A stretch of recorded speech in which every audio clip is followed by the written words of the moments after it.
The UK has pledged a further £20 million to help rebuild Gaza in the aftermath of recent hostilities. The aid will be used to address the most immediate needs, such as food, water, medical care, shelter and energy supplies.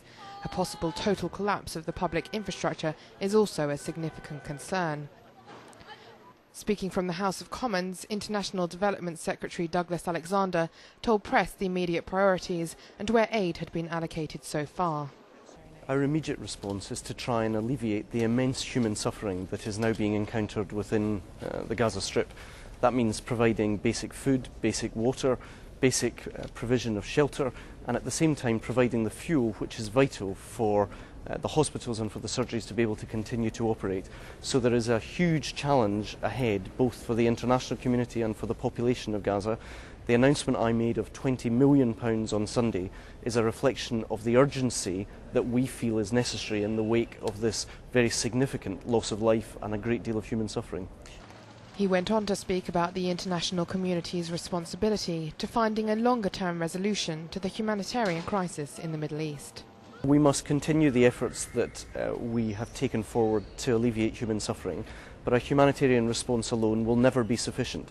That is why our Prime Minister Gordon Brown travelled to Sharm el-Sheikh this weekend with other European leaders to show his support for the international community's engagements and efforts to try and find a way forward for a comprehensive peace agreement in the Middle East. It's why I also welcome the fact that President Obama, in his first day in office, I understand, called regional leaders. That to us is a positive sign of the early engagement of the new president in what is an issue which will ultimately require political as well as a humanitarian response. The United Nations World Food Programme has received aid from the UK government to help its emergency response to the lack of food in Gaza. Essentially, we have many people who have lost their homes, they've lost their ability to cook, and many of them are hungry. I wouldn't say starving, but they are in need of food, and the World Food Programme is providing that food. We never actually stopped during the conflict. We were out almost every day through our national staff.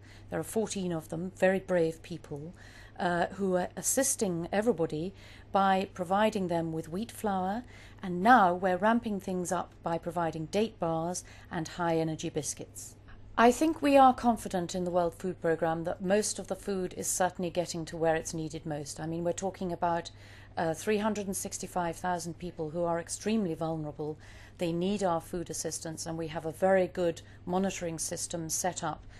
We are talking about professionals here, Palestinians themselves, who know exactly what they're doing, and we know that food is getting to where it's needed. Vital work that the UK government has been quick to support.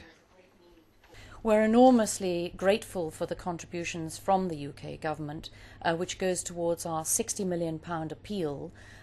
We are going to be working here for a very long time to come, because it takes a long time for things to be set up again. But we're hoping to assist 365,000 people who are without access to food, and we will be working over the next months and hoping that other donors will step forward. The latest funds have brought the total DFID response to the crisis to nearly £27 million since December 2008.